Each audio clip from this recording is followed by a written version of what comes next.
Ladies and gentlemen, children of all ages, it is time once again for another CryptoManiacs podcast. And Task, I got to tell you today, I mentioned this before we went live and before our guest joined us. This is probably the guy that I've met in real life on the blockchain the most. So he really does exist, Task. He's a real person. He's not a figment of your imagination. It's great to have him here. A nomad soul is here with us. I'd say one of the original dudes here on chain, and a guy that's going to share, I'm sure, a whole bunch of information about his journey. I remember listening to him way back in Toronto, man. If you remember that, your story on how you came to the blockchain, and it's good to have you. So Task, get ready, because he's got a bunch of information and some great stories on how he got to where he's at. So welcome, man. Good to have you. Thanks. I actually want to thank Task for the invitation, and you, John, for having me here. It's actually, I think we met in Toronto, and then we met in Poland. Poland, yeah. And I don't think we met in Lisbon. But, no, I wasn't there. No, I okay. didn't. Yeah, no. Toronto was my first blockchain conference, and then Poland. So yeah, man. Yeah, it was. I think it's Toronto was actually the first time I spoke to an audience in English, because in Spanish I used to do that a lot, but like my first rodeo was with the back then Steam Creators Conference. Right. Yeah, man. Dude, seems like a lifetime ago. Yeah, I just can't There's at least one fork ago. At least one fork. Yeah, I mean, it's been almost 5 years since I think I celebrated my 5-year anniversary like 3 months ago or something. I think you're pretty much on the same boat, right, Task? August of 2017 will be 5 years. Yeah. Or August will be 5 years. I joined in August of 2017. You know what I mean? Yeah. Nice. Yeah, and sorry, go ahead. It's so weird that, for example, I have seen people like the size of Taras KP, people like Papillon Charity, like they have been all this time here with us. And when you look at the people that have been since the beginning, there are still quite many, Dude, yeah, but what's interesting is none of our founders are still here. They're all gone. Not only did we fork the founder stake out, the Ninja Mind stake, but those two guys are gone, long gone. Oh. I think it was a good thing. You were around for this, man. So maybe because we're all 2017 babies, right? Like, I mean, we're all from that era, but you guys joined a little bit before. So maybe just share with us, your story, how you got here, how you found. I'm not going to mention the blockchain, but Hive. So how you got here, your story, and what brought you to the blockchain. I think this story is one of the one that I've told the most, and it still gets very interesting to tell it, because I started traveling way back in December 2016, and I was all in the mindset of the Web 2 platforms. It's like this was 6 years ago, so bear with me.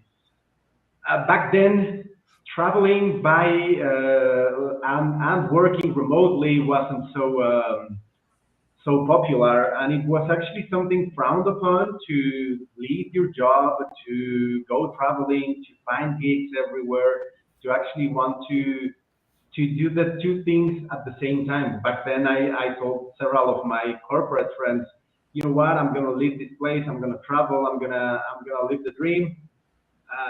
Everyone was just like, dude, you're gonna come back 3 months after begging for your job. And I actually thought about doing that, but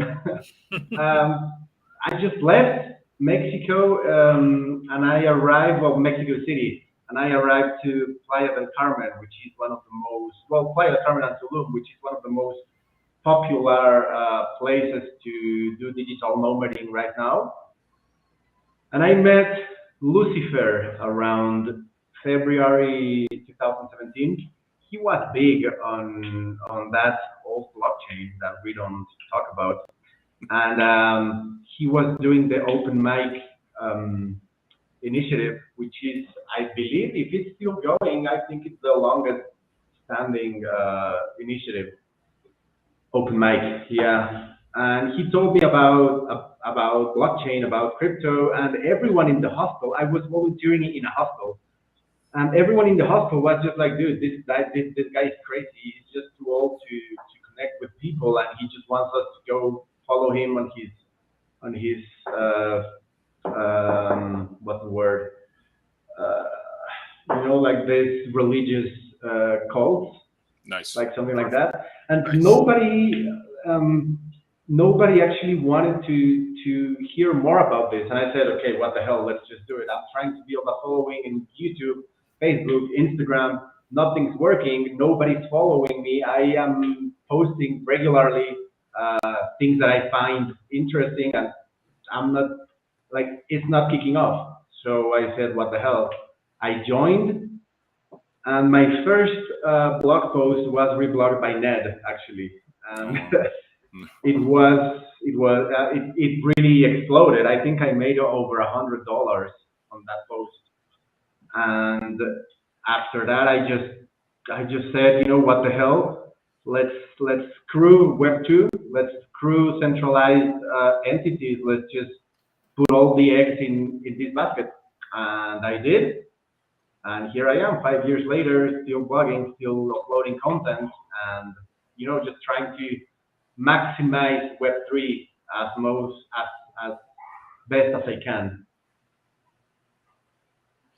That's very interesting because, and I don't know if you're doing it in retrospect of the label, because back then, actually, I mean, we didn't really have the term Web3, or we didn't have that idea. But if we fast forward 5 years, and we'll just be jumping around, I guess, between my questions and John's questions. But since you mentioned it a number of times, we have some dispute out there among some, we'll say, naysayers who think that Web3 is nothing more than a farce and this type of stuff. What is your view of Web3 and what you see unfolding with some of the applications, not only what we're doing with Hive in particular in the Hive blockchain, but stretch it out maybe to some of the apps or to cryptocurrency or whatever you feel? What's your view of when you hear Web3? Are you very optimistic? Do you think it's revolutionary, or do you think it's more of a marketing ploy? Where do you stand on that? I think it was Elon Musk that tweeted a few days ago that Web3 is just bullshit, and a lot of controversy started from that tweet. And you know what? Yeah, back then I didn't know what Web3 was or even Web2, but I was just about all this. I was already against all the centralized entities. I didn't like the fact that you had to bootleg Instagram's boost, or just like to try to gain followers by saying things that they are like people are interested in, instead of just trying to focus in topic and then trying to build an audience from there, which is one of the things I liked about Hive, that you didn't have to actually think of what people may like, but you can do yourself and you will find an audience for that. I think that's what Web3 is mostly about. There are many opportunities, and there's a lot of options for everyone. I do think that a lot of the buzz around Web3 is just that. It's just marketing, yes. But I mean, I studied marketing and business, so I do understand that without marketing, it, I don't agree with the just build it and people will come. No, you have to build it. You have to actually have a working product, but you actually have to put it out there because otherwise, no matter how good your project or your concept is, people won't start talking about it without you putting it out there. Regarding your question, I think probably 90% of what is being said about Web3, it's just um, probably bullshit. It's just money grab schemes. It's just selling the metaverse or the Web3 ecosystem without actual tokenomics and without actual base or basis. It's just hype. I do think that this current state of affairs that we're going through on crypto stocks, even real estate, will kill most of the Web3 projects that are out there, and only the real solid ones will endure. And yeah, regarding how I stand with Web3, I think it's a concept that will revolutionize, like the concept of having uh, an internet of blockchains instead of having the outdated format that we are engaging right now in every social media, like traditional social media, traditional websites. I do think it's going to revolutionize the industry, but I don't think it will happen uh, tomorrow. I think it's going to take more than 5, 10 years, and the current concept that we have Web3 in will drastically change according to the market. You know, it's just this is a great concept. The Web3 concept that we have right now is great, but I think it's just setting the stones for the project to come and for the actual concept to appear. I don't know if I'm being correct, like I'm explaining myself. It's interesting because I just posted a video on Three Speak, and obviously the last few days, especially, we had the situation with the market crashing, and then we also had Cellulus freezing withdrawals. We have Coinbase announcing they're laying off 10% of their workforce or something. And we have a whole lot of negativity. And basically, my message, and I always go back to the internet itself and the evolution of the internet and .com. And I basically said, this is a warning to everybody. Do not base your view of this industry based upon the markets, which markets are going to do what markets do. They'll go up, they'll go down. And actually, market activity may or may not be any reflection on what's going on in the industry. But also, don't base it upon failures because failures are part of the process. And, Ask Jeeves, that going away not only did not end the progress of the internet, it didn't end search. We ended up with Yahoo and Google after that. Webvan may have been a great idea, but it was 22 years early. There's a lot of things that we're going to see that are good ideas now that the timing may be wrong. Maybe the development team or the product team is not right. Maybe their aspirations are too high and they don't have the capabilities. Or maybe, like you said, a lot of it is just a bullshit rug pull or just a bunch of people who are looking for a quick hit. But through all that, we end up the market, and I don't mean necessarily the cryptocurrency trading market, but the market in general clears out all that garbage. And what's left is hopefully the Leo finances of the world that have a sound plan, have a sound team together, and are looking at building towards the future. And that's really what Web3 needs is it needs those first couple use cases that are successful, which then gets more money, more developers, more users, more interest.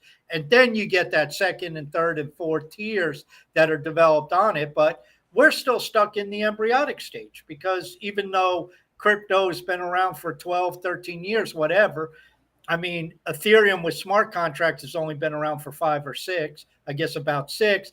And then you really look at what we're doing now, that's only been around for a couple of years. So we are so early in the process of technology in the industry and development that anybody who's making any conclusions on the long-term capabilities based upon what we see today is like projecting out what the success of the internet will be in about 1994.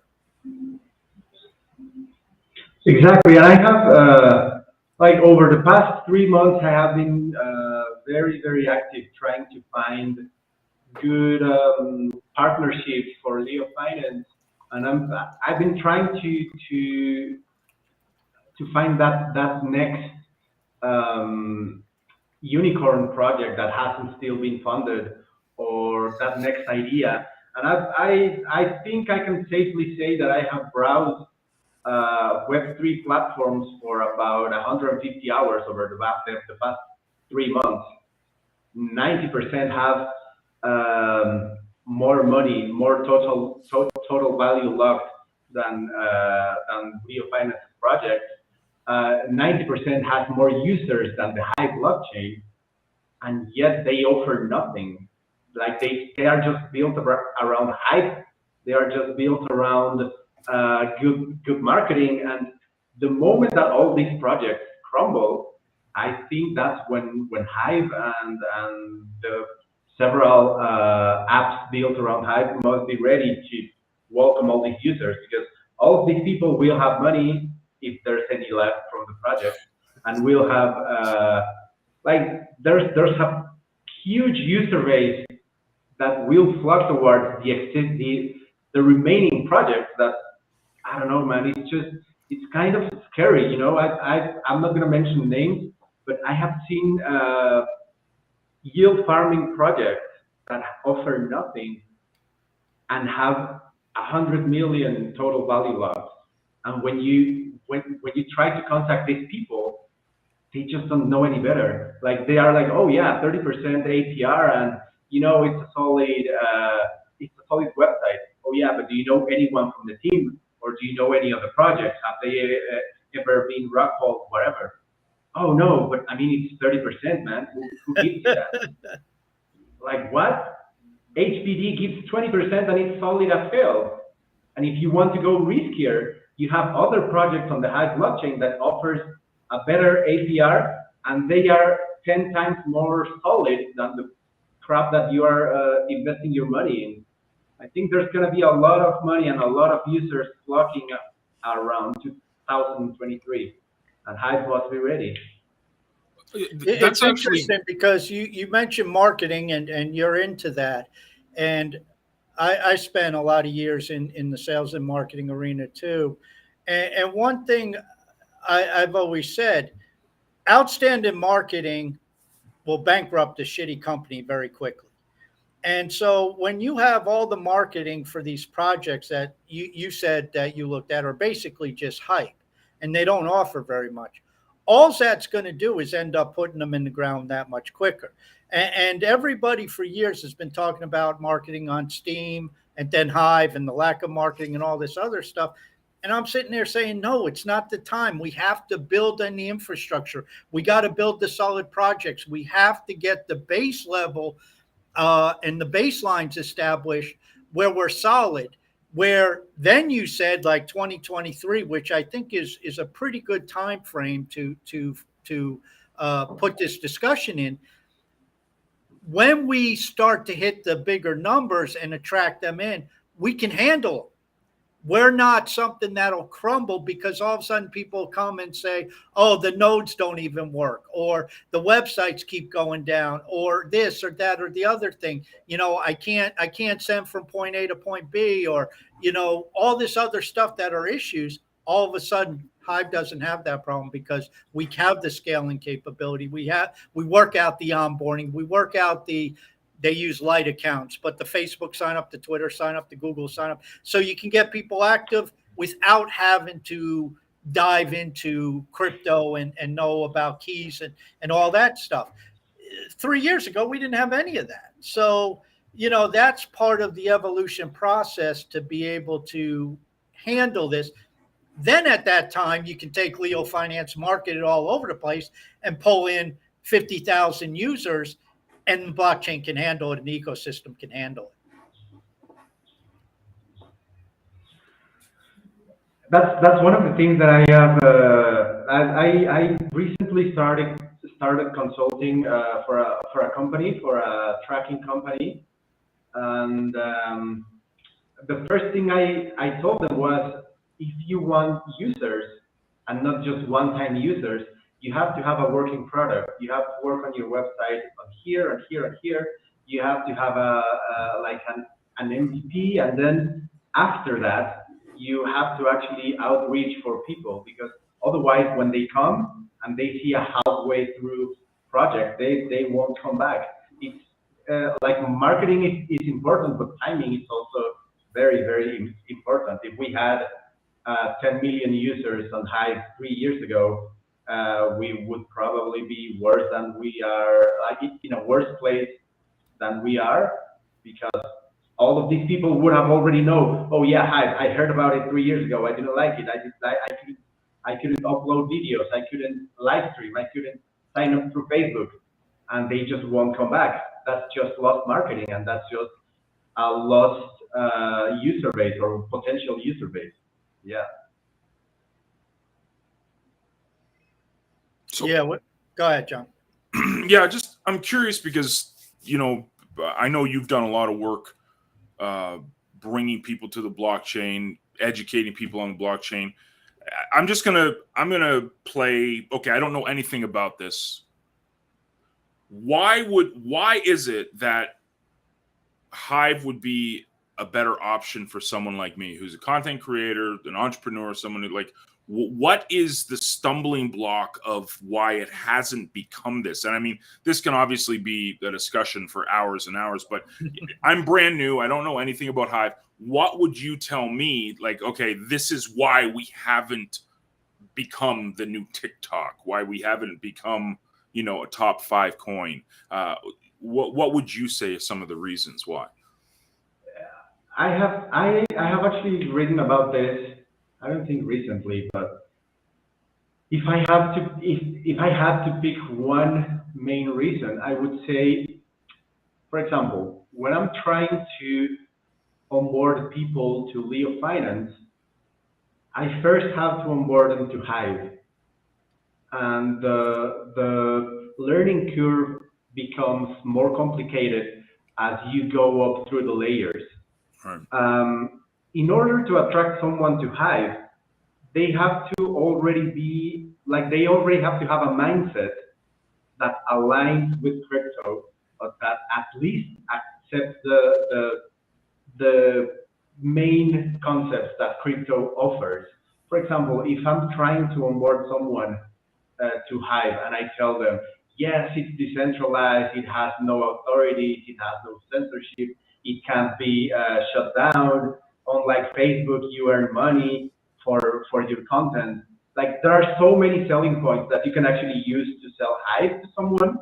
The problem is people don't care about that. Like, for example, if I tell my friend, I don't like Alexa because it's listening to you all the time, and he says, you know what? I don't care if she listens to me, because I have nothing wrong to say, or I don't care if the government listens to what I'm saying. So why would I not buy an Alexa if I don't care about all these things that you're telling me? So whenever I tell someone, hey, you should join Hive because it's decentralized, blah blah blah blah blah, they say, yeah, but I mean, that's not a solution for anyone, for any of my problems. I don't care about Facebook being centralized. I don't care about Facebook not allowing me to monetize my posts. Yeah, because I'm there to chat with my friends and to play farm. So you know what? That, like, this doesn't solve my average Joe problem. So in order to onboard hivers, well, potential hivers, I think the main layer, which is crypto in general, has to grow. For example, to onboard Leo Finance people, Hive has to already had onboarded them to tokenize blogging. Otherwise, how can you invite someone to post about, I don't know, the current with Terra, if they don't even know what tokenized blogging is, if they don't even know what a crypto offers, why blockchain-based apps are better than centralized apps. So I think that Hive hasn't become um, a mainstream app or a mainstream blockchain, and it's not on the top 10 because the solutions that it offers are meant for the mainstream, but the mainstream is not on crypto yet. You have to first onboard the mainstream to crypto so they are interested on Hive, because every other every other solution that any other blockchain offers aligns with the current um, population of the blockchains, of the crypto ecosystem. Hive offers more, and that's why I say that Hive is underrated, it's undervalued. The user base is tiny compared to what it could be, but the problem is our user base is not yet has not yet accepted crypto and all the concepts that come with crypto. So the moment that crypto explodes and that your mom understands why a decentralized platform could work, they will flock to like they will automatically flock to Hive. The problem is we are trying to attract people like jumping one step, like not skipping one step of the process. People have to know blockchain. People have to know crypto to be attracted to the value proposition that Hive has. I don't know if like, yeah, it's mainly that you can't, like, Hive is running, crypto is walking, and we are trying to bring babies to Hive. Mhm. It's the main reason why I'm still stacking Hive, and it's the main reason why I believe that Hive, once the crypto ecosystem is big enough, Hive will be one of the top performers. But I don't think the masses are ready or even care about what Hive proposes. That's just it. I would agree with you. I think it goes back to the age old axiom: find a problem and solve it. And if you're going to target with your marketing, or you're going to, you want to find your pond, as they say, where you go fishing. And like you said, yes, it's great to swim in the ocean, and to be able to go after Moby Dick, and to send all your fleet of ships out. But if you don't fit in the ocean, it's not going to do much good to get out there in your canoe.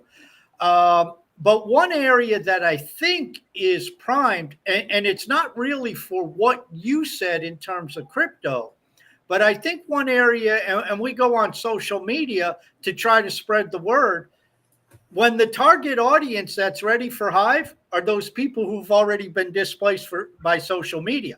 The ones who got kicked off of Facebook and Twitter and had their accounts banned, they understand the dangers of a centralized social media system. So to them, the idea of a decentralized, immutable, I own my account, you can't shut me down, that would resonate with them. Yet we can't reach them because they're not on social media. They already got booted out. And like you said, we're on Facebook, we're on Twitter talking to people and saying, hey, look what we got. And we got immutability, and we got this, and we got that. And they say, I'm just here to talk to my friends, dude. I don't care. I don't care if Facebook sells my information. They've been doing it for 15 years that I've been on Facebook. Why am I going to start caring now? And so I think you're right. I think that's a problem. But I think really the value proposition with Hive is all the other stuff. And we had Brian of London on last week, and he's been Podping and all that, putting Hive right in the center of podcasting 2.0. Or you look at Splinterlands, and that group of people, they understand in-game tokens. They understand in-game assets. They also understand when I shut off the game, I lose all of that, which with blockchain, you don't. You can keep that. So I think you're right with the blogging and the microblogging. That's not going to resonate with a lot of people. But you get some of these other things, that could be the target audience until the masses find crypto. I mean, if I had, for example, let's say that the decentralized hedge fund allocates $1 million for marketing, the only thing I would spend it would be to get these people who still have social media but have an audience that resonates with them to come here. I don't care if they are far left, far right, conspiranoic kind of people like Alex Jones, very, very far right people like Paul Joseph Watson, very far left people like Alexandra Ocasio, like whatever they are, I don't care. If I give them $100,000 and they put high blockchain, I like on their videos or something like that, and people who are watching them, like who continuously consume their content, that's a good way to reach these people because they are already anti-system or anti-centralization or like whatever, and you can actually reach to them through social media, like all the traditional social media, because right now most of the marketing done on the crypto side is with crypto influencers, with like people like BitBoy, Girl Gone Crypto, like all these people who build a following base, a follower base on the traditional social media, and they manage to get followers. But the main approach would be to get all these people who are already getting the attention from fringe people, from outcasts, from anti-system people who could already resonate with the concept that Hive has. Now that would be proper marketing, you know. But they are expensive. For example, I was doing some inquiries with chess channels because chess resonates a lot with crypto users, with programming users, like JavaScript users, and all that stuff. And I said, okay, let's promote Leo Finance with a chess celebrity, like one of the main streamers that just explain their logic playing chess and they're funny. Dude, it's $50,000 per video.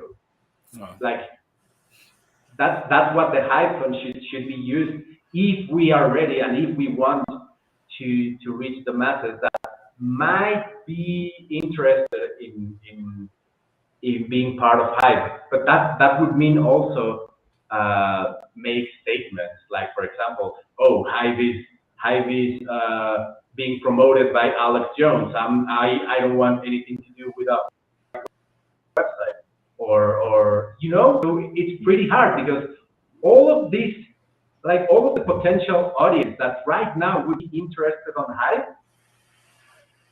it's hated by the other half, you know. So there's no way that we could bring the average user without radicalizing them against one of three: the government, or big corporations, or centralized big tech. You know, it's like you have to first radicalize the people so they understand how valuable Hive is, or market the place with people who are already radical and whose follower base is already radical. Dude, it's like every solution there's something going against it. And just like you said, it's like if you cater to one group, you're going to piss off the other group, which on one side could be kind of like almost like a PR stunt. You know, you piss one group off. Where are they going to go? They're going to go to traditional social media and this is where these people are hanging out. You saw that with the whole Trump thing and Twitter and getting kicked off. It created these vacuums for these places to go and talk. And just like you said, I was like, man, this would have been a great, and again, not right wing, left wing, don't care. It's just that was an opportunity to say, hey, here we are. But we didn't, going back to what you guys really said, we didn't have the apps in place yet to allow for that group to come in and say, here's my home. We didn't have it yet because they'd have to go through what's a memo key, what's an active key, what's a posting key. Like no, they just want to say I hate Trump or I love Trump. That's all they want to do, you know. So Well, and it's interesting, John, because I go back to an interview I saw one time with Rush Limbaugh. And he said that his ratings were best when there was a Democrat in the White House, because obviously his far right audience would tune in regardless of who was in the White House. But his ratings went up because the liberals, the left, would start to tune in to see how he was attacking their guy. Right. And so it's very interesting. And, you know, I've thought for years, if you want to really increase the usage of Hive, have somebody build a political app, because those are passionate people. Now your feeds would probably go to shit, and you know, the stuff that you would see would just be blasphemous, but they are passionate people, they're active. And you would start, I mean, you think we have flag wars now. Can you imagine if you had a political app with the right and the left and the far right and the far left involved? I mean, it would be bomb throwing. But guess what? That's what made Facebook so successful. I mean, they tell you the psychology is piss people off, they stay longer. And so, you know, you talk about retention rate. Well, if you have somebody who's shown up every day to get pissed off, to yell at the other side, whichever the other side is, they're going to keep showing up each day because they need that adrenaline high, because that's what they get off on. And that's why we have communities. So the homesteading guy or the spiritual guy doesn't have to deal with all that stuff. Yeah. You go on to Leo Finance, you don't have to read about that political bomb throwing of what's right or what's wrong with Joe Biden or Donald Trump or any of them. You can go to Leo Finance, I want to learn about crypto, or I go to CTP, I want to learn about online businesses, affiliate marketing, and I don't care one way or another about Joe Biden. That's big potential too. I mean, but it's fun. It's Joe Biden.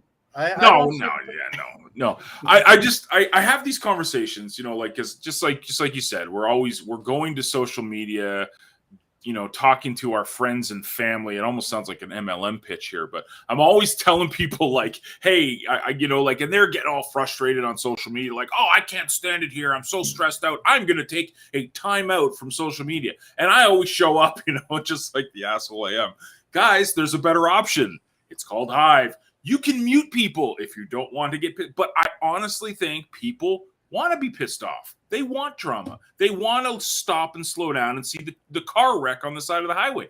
They say they don't, right? Everyone says that. But think how many people watched all the flag wars on Hive. Oh, I hate the flag wars. Really? Because I guarantee you they had thousands of views.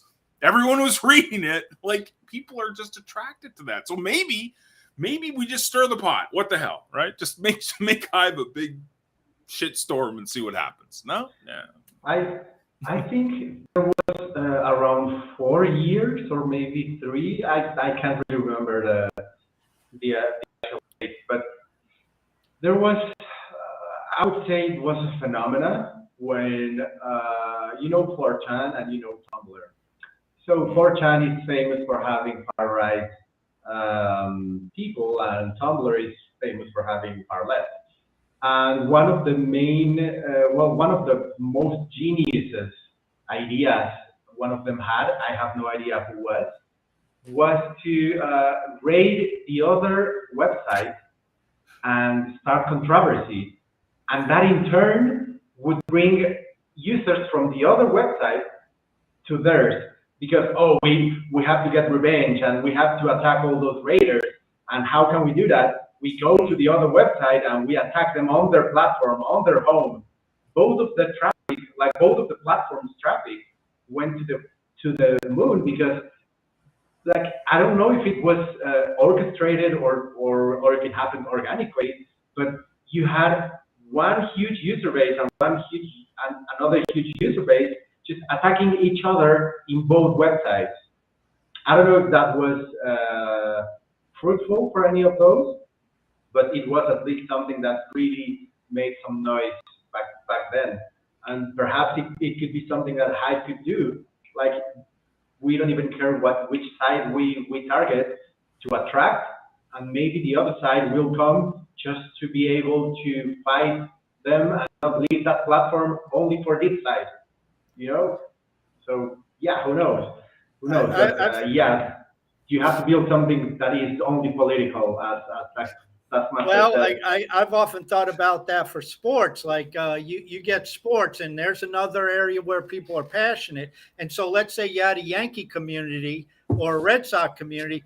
Not only would you attract the people who are advocates of the Yankees and Red Sox, they hate each other. So they, like you said, they'd infiltrate each other's community and just start stirring the pot and saying, "Oh, Aaron Judge sucks," or "Oh, this guy sucks," or whatever. Yeah. And it creates that controversy.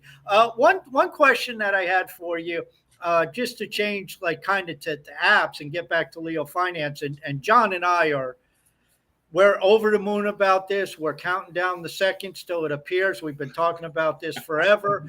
What John knows where I'm going. What do you think the potential is for Project Blank in the backdrop of what we just talked about, and the microblogging and what Cal's talking about there, of blogging or microblogging or Twitter on the blockchain? What are your views on that in the backdrop of what we just discussed? Well, honestly, after seeing how many projects have been launched over the past 6 months, and after seeing how much, Polycub was welcomed by the Hive community, I actually wrote about this a few days ago, maybe 2 weeks ago.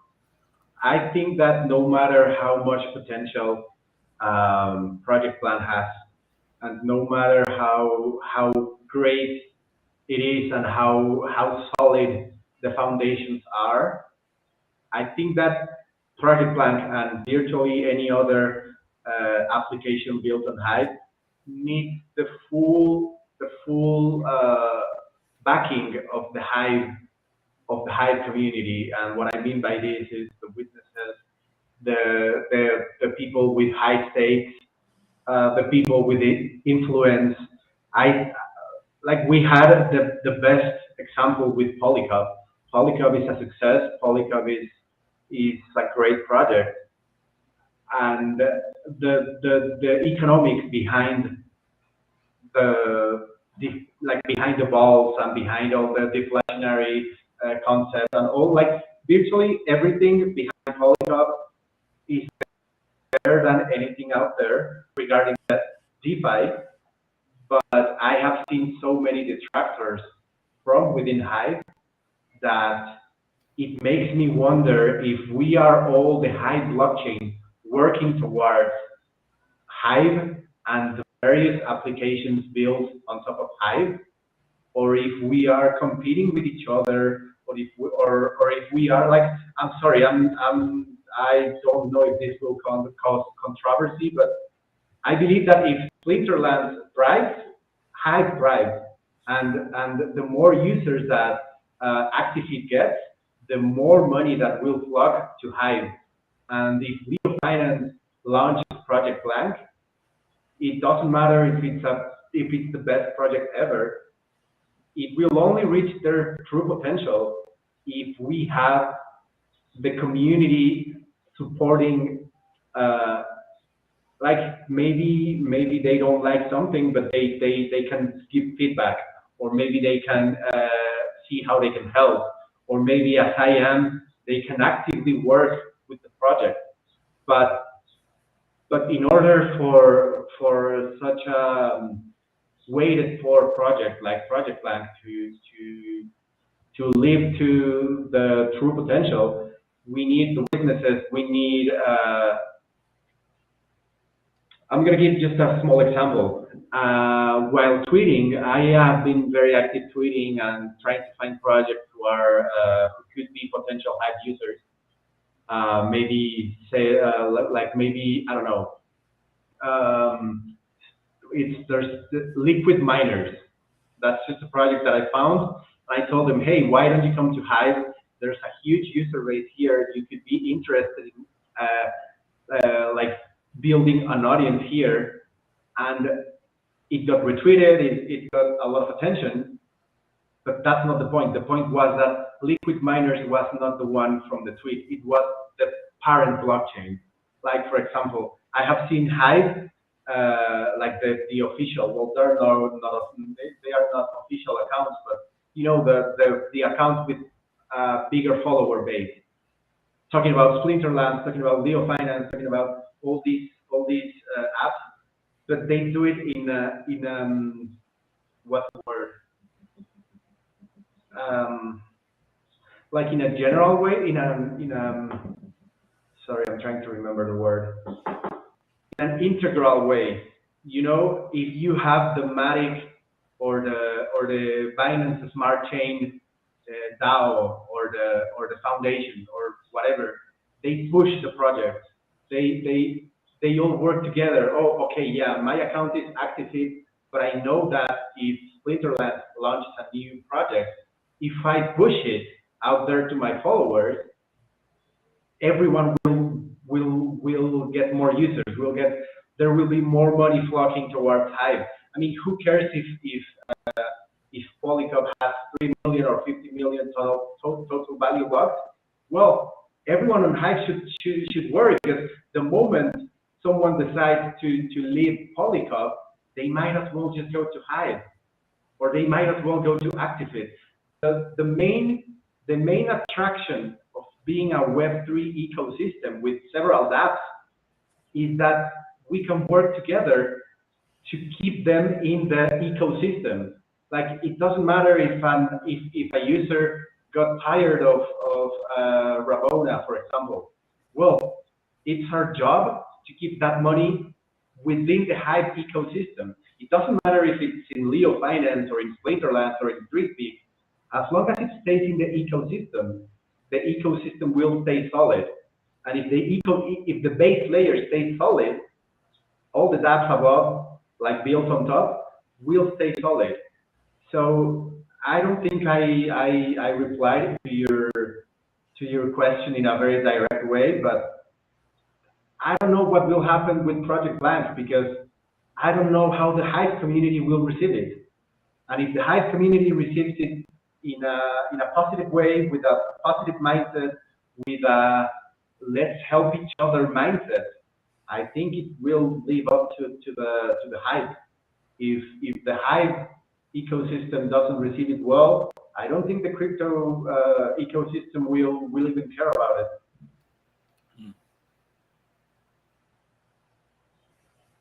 So I just hope that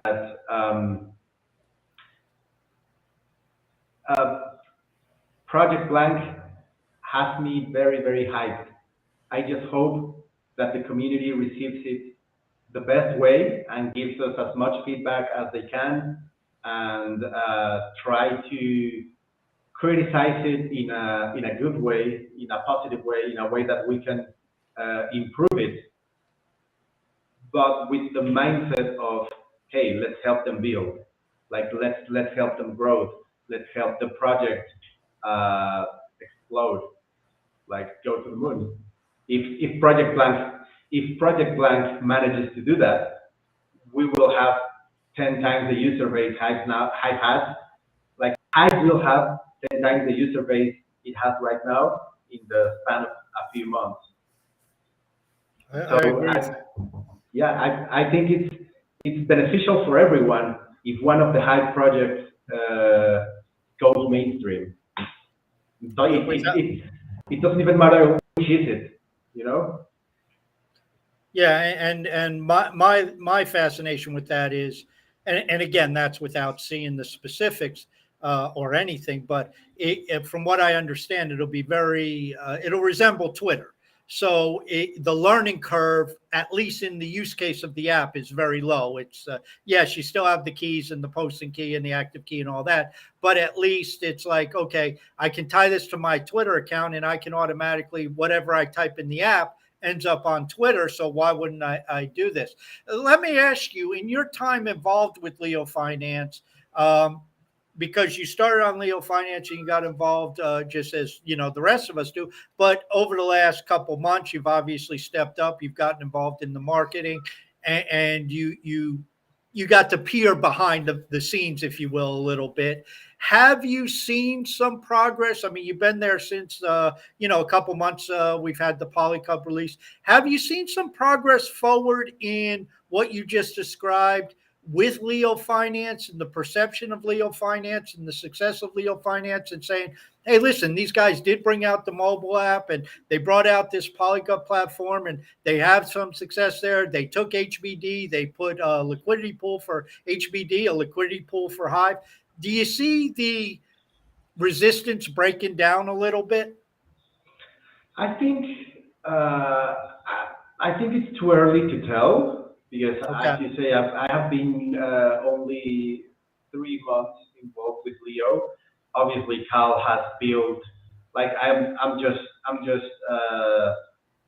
a helping hand. I think the project or the ecosystem, the small ecosystem of Leo Finance within the Hive Eco Finance, what Cal has built is amazing. I think the potential, and now that I'm seeing it behind the curtains, the potential that Leo has to become mainstream and to make the value proposition reach the masses is amazing. I do like, and it there's a lot of potential there.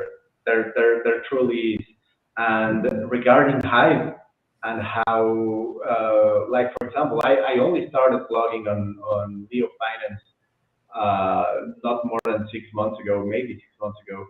And the issue I had was I have a finance background, I have a marketing background.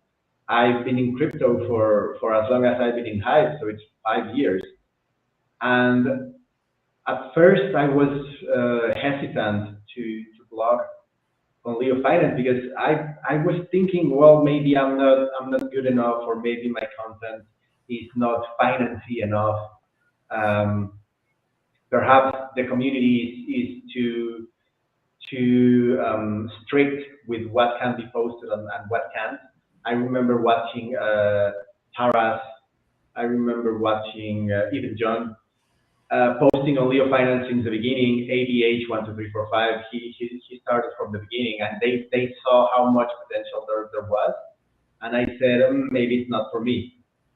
And I believe that my mindset is shared by 99% of the people on Hive.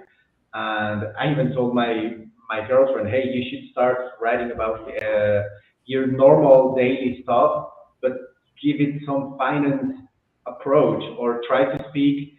Like, for example, if you're going to, I don't know, if you're taking our niece to the farm and you manage to take some pictures, that's great. That's a Hive post. Now make the Leo Finance version of that. Tell the people how much is a farm, how much are the animals, how profitable it could be to own a farm. You know, like you can write on Leo Finance about pretty much any topic. You just need to spin the topic around so you have the correct approach. You know, I've been thinking of initiatives to make people write on Leo just by giving them normal or daily topics, such as, I don't know, going to the market. Just spin the topic. So it's about the economics, or how it affects the local industries, or how the price inflation affects your family income. You know, like just so. I think the approach that we are trying to give Leo Finance is that everyone can blog about finance, everyone can read about finance, everyone can get informed about crypto, everyone can learn about DeFi. It's not that hard. You just need to pick the right content and to keep the right content creators. Just stick to them, learn from them, learn from those who know.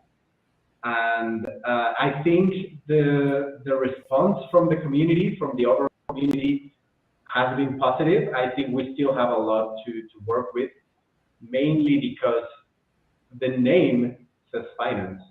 So it's hard to tell people, hey, the name is finance, but you can also be a financial person.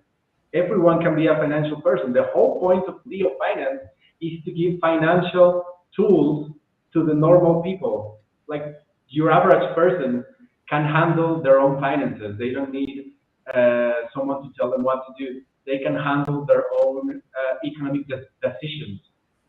The whole point of most of the apps built on top of Leo Finance, like Leopedia, LeoDeck, it's all about doing it yourself. It's about taking charge, or yeah, taking charge, yeah, taking charge of your of finances to learn in the process, and that's the message that we want to bring out there. Leo Finance is for financial people, but we are all financial people.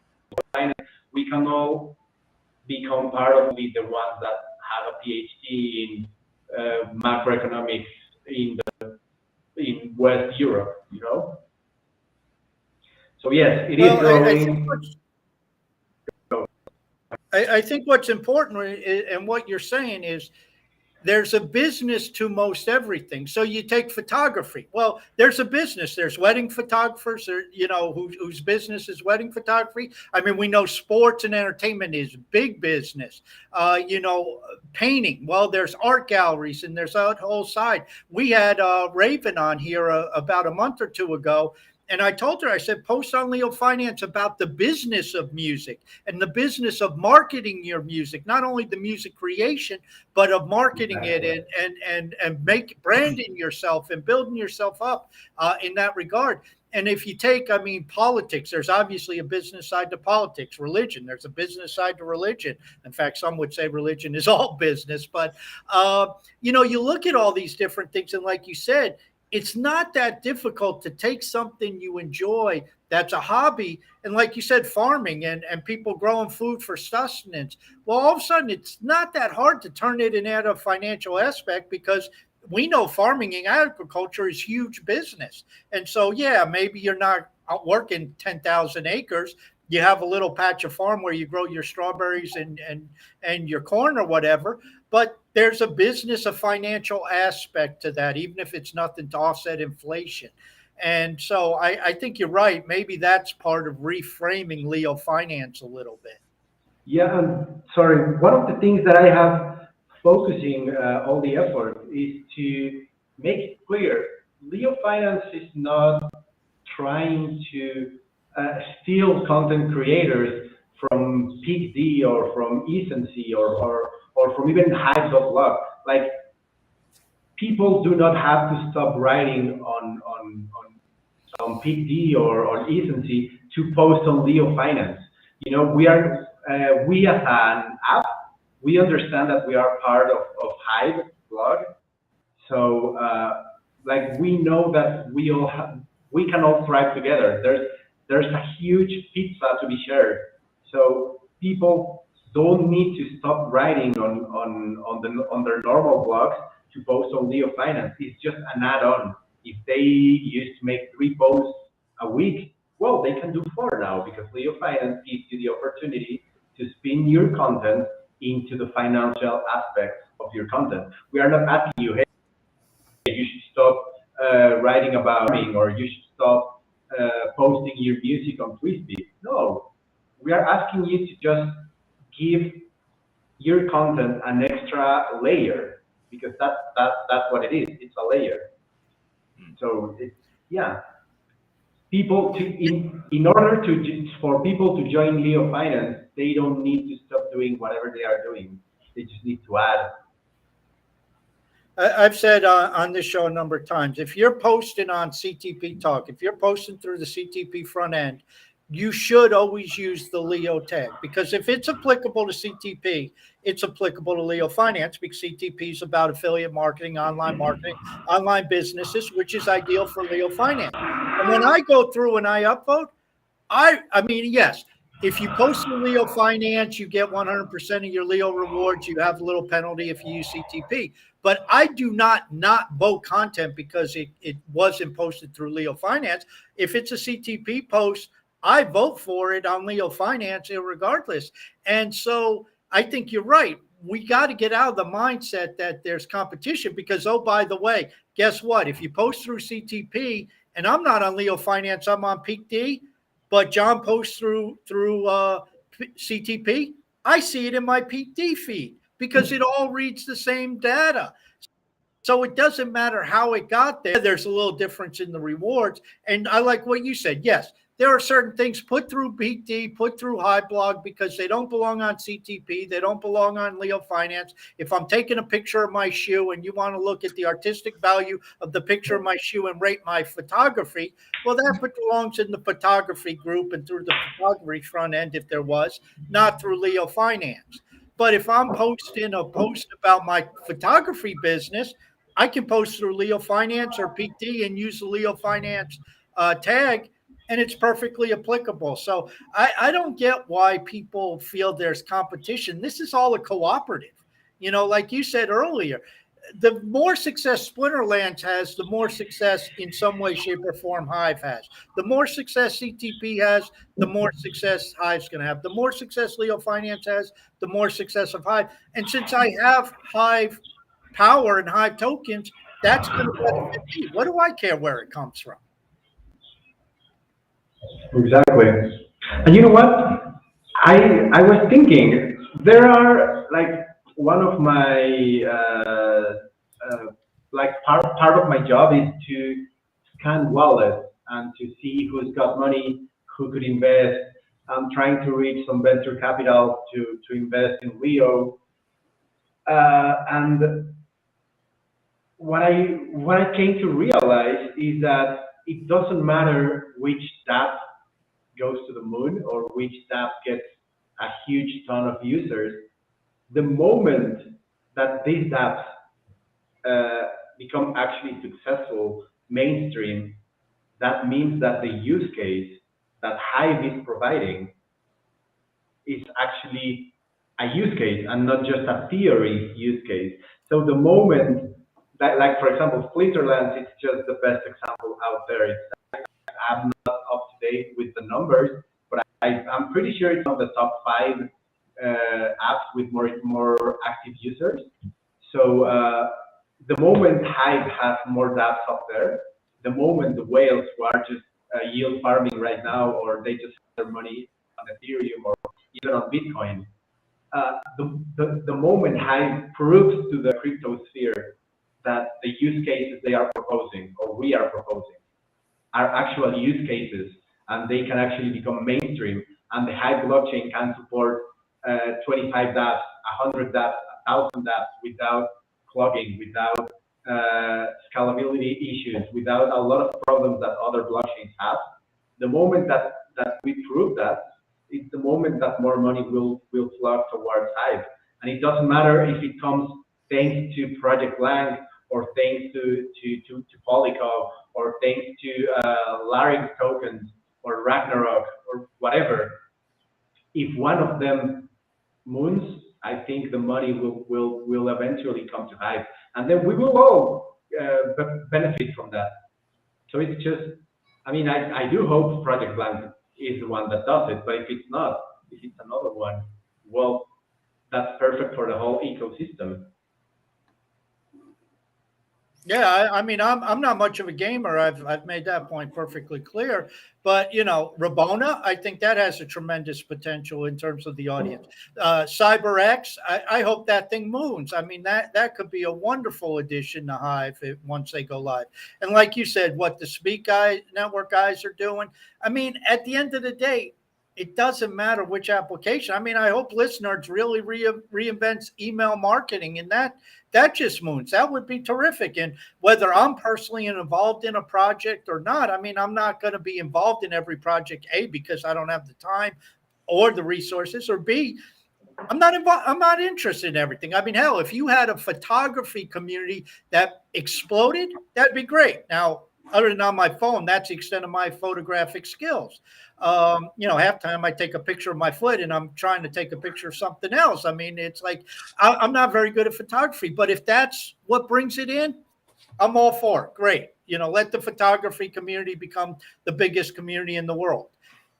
I think there needs to be a move away from that mindset and I think some of it, and you've been around, John's been around, is it because when we were around, there was only Hive And over the past couple of years, we got communities, we got community tokens, we got layer 2. And as layer 2 expands, there's still a core group of people who say it's all Hive and that's it. Do you think there's some of that? The Hive maximalists. I mean, we have them on Bitcoin that say that every altcoin is yeah. I think I saw your post from yesterday, John, or was it a few hours ago? Yeah. I was trying to stir the pot a little, you know. I was trying to, yeah. Which is good because I mean, when I was young on the crypto side of things, I like all of my crypto was on Hive. After I started learning and getting there with the whole opportunities and growth there is around, I can safely say that still Hive is my biggest bag, but I do have other investments.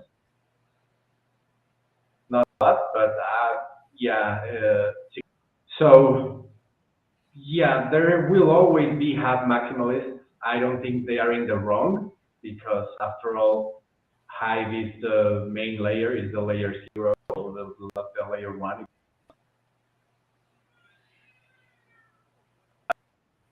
As long as you are invested in, if any other that's built on top of Hive explodes, you are going to be on the right side of the equation. Maybe not as hard as you would be with other tokens, but I can see where the sentiment or where the logic comes from by being a Hive maximalist. I know there are some.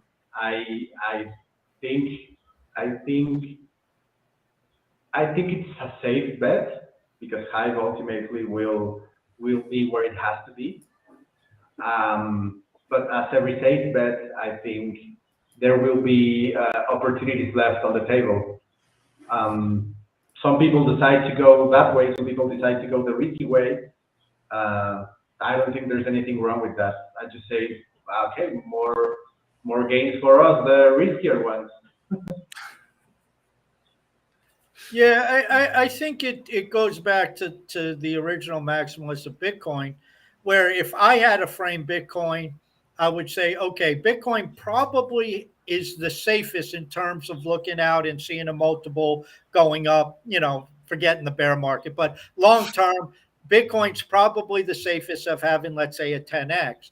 But that doesn't mean Bitcoin's going to have the most alpha. I mean, Ethereum may go up 20x because of all that's being built on Ethereum, or maybe Polygon or Solana or some of these others. I mean, I don't know what's going to be some of the winners down the road, but we do know that the non-Bitcoin chains are getting a lot more utility built on them. They have more developers in terms of applications, things of that nature. And that's where more economic output comes from.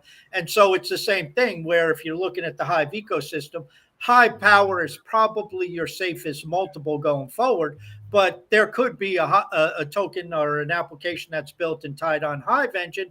You know, maybe it's CTP that goes up 50x or 100x if they bring something wonderful and amazing out, whereas Hive does a 25x or a 30x. So you got a little more alpha there. But, you know, if you're comparing Hive to CTP, no offense, John, Hive's probably the safer bet, just simply because of all the other stuff feeding into it as opposed to CTP. But, you know, I go and I take $100, I'm going to get a lot more CTP than I would get with Hive. And that could give me much greater returns over the next 5 years. Who knows? Yeah. I mean, if I had 300,000, I would also be a Hive maximalist. But see, I like when I think like, and it's funny we mentioned the post. The Hive maximalist to me, it doesn't just like, and I know what you're saying. Like, there's some people that are on Hive that are like Hive only. All the layer 2 stuff is garbage. For me, when I think of a Hive maximalist, I think of the entire ecosystem. Like, I think of the layer 2 stuff. I think of the Leo finances. I think of the Splinterlands. I think of the CTPs, the list. But you think Ethereum sucks. And I think Ethereum sucks. And I hate it. Like, you know, so it's like, that was my post that I did yesterday. It's like, I you know, and people got kind of upset when I said, what can you do with Bitcoin? You can look at it. Like, that pissed a couple people off. But you know what? I'm just stirring the pot. You got to get the people talking. But yeah, to me, Hive Maximalist is the entire ecosystem. That's how I look at it personally. And I know that there's some people that are very anti-layer 2, and they say it's just Hive, just Hive. But I think of the big ecosystem, the big picture for it. So. Yeah, which I agree with. Otherwise, I like all of like 90% of my bags are within the Hive ecosystem. So I can safely say that I'm also like you. I believe that as a whole, Hive will I am a Hive maximalist as well. See, yes. Within your concept makes it so easier to be a Hive maximalist. You know?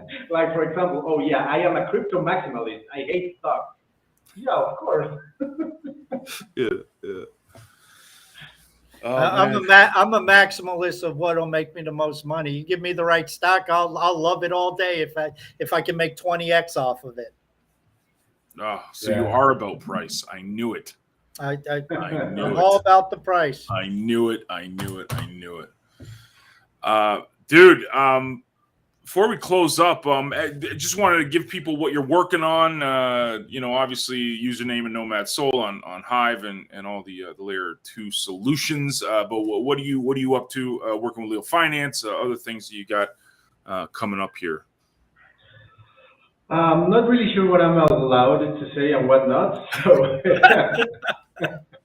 So, I mean, just say soon. That soon, counts yeah, soon. So, but I mean, it's a great moment. I mean, it's not financial advice, but if I had more fiat, I would definitely trust what Leo Finance has in store. We're currently trying to make a dent or make a difference on Twitter, on Reddit. Soon there will be medium outreach.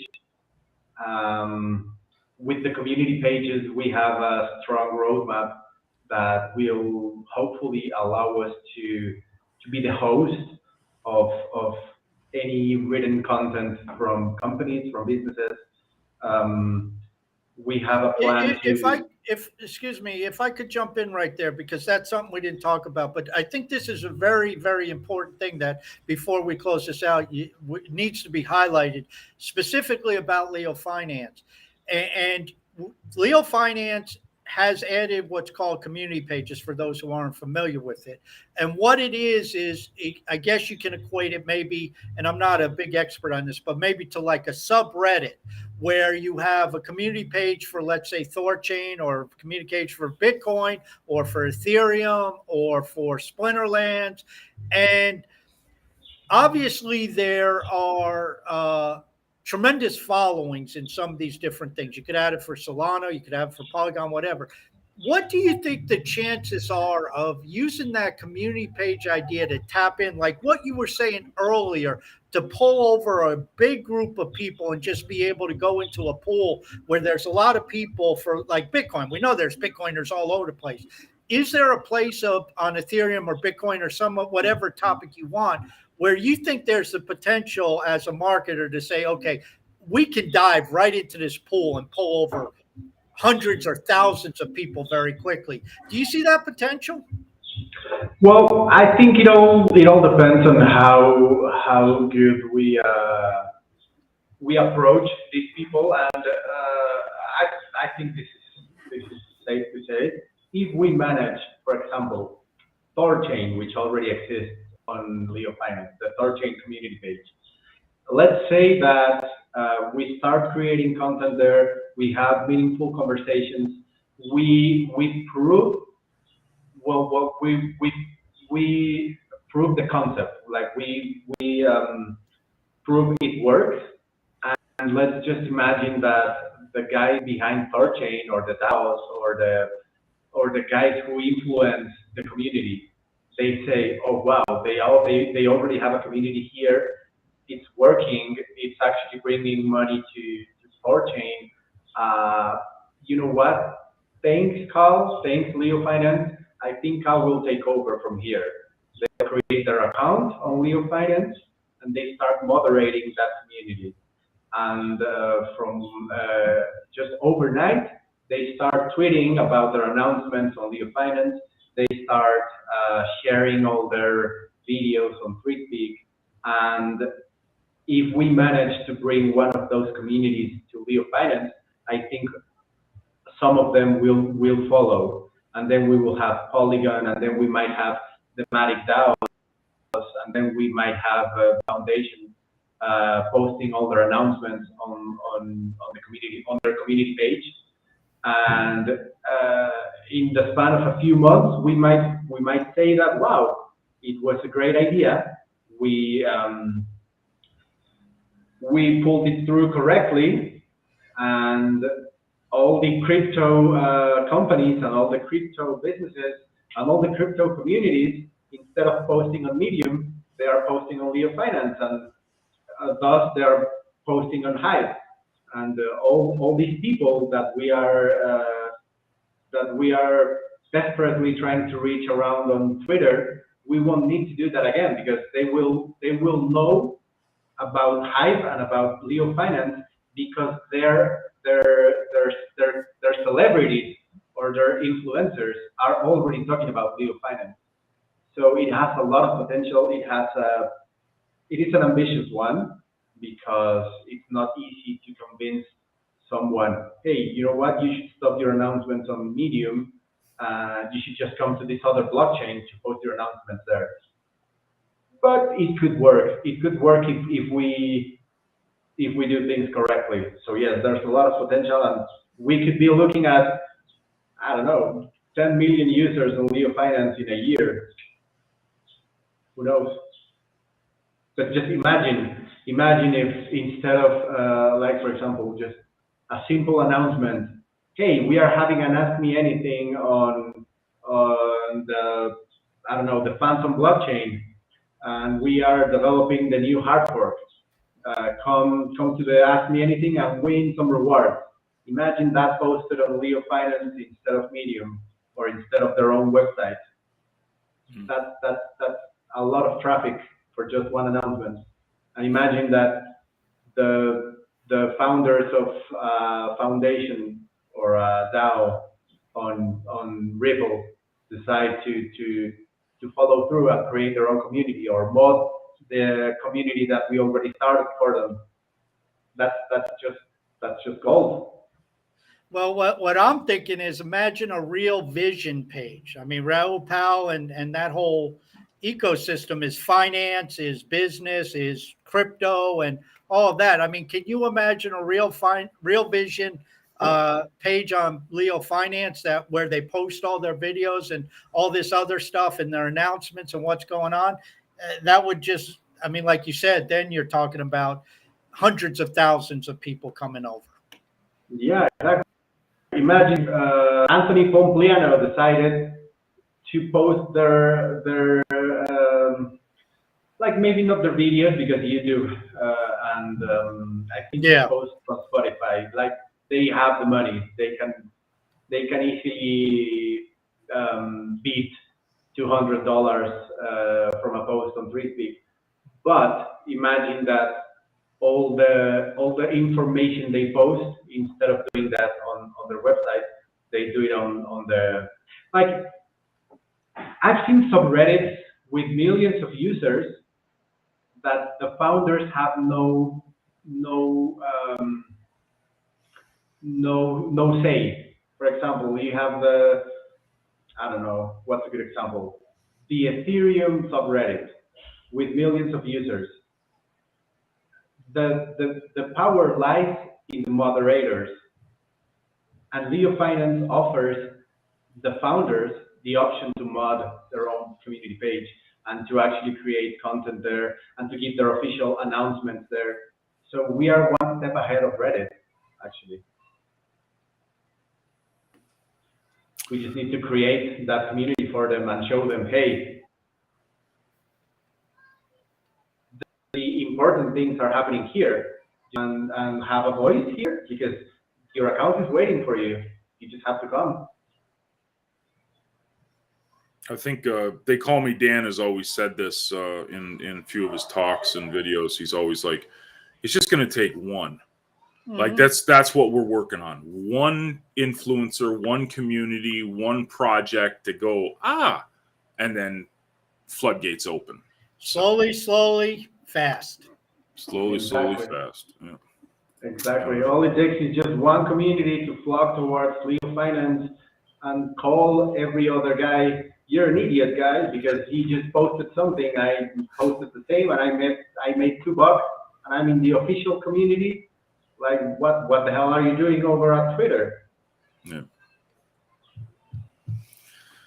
And you know how much crypto users like to flex on other tokens. You know? Oh yeah. People love misery here, apparently. You know. Yeah, exactly. So it's just gonna take one loud community to tell all the other ones you're a dumbass for being there, and they will come. Well, and then hell, we roll out Project Blank, and you can still post on Twitter through Project Blank. No big deal. And you can post it in your community too at the same time. Yeah. Yep. Yeah. And you could tell the left and the right wing guys how wrong they are, and watch them. And then if they come into your community, you ban them all. Yep. Perfect. Dude, this was a lot of fun, man. I got to send you your badge because it's your first appearance, but hopefully not your last. Hope to have you back on again, and just keep us updated. And dude, always a pleasure, always an honor. Thank you for all you've done over the years, and continue to grow this crazy blockchain that we love. We appreciate you, man. So thanks for stopping by and being a guest of Task and I and putting up with us for an hour or so. So appreciate Even if you do have more hair than us, we won't hold it against you.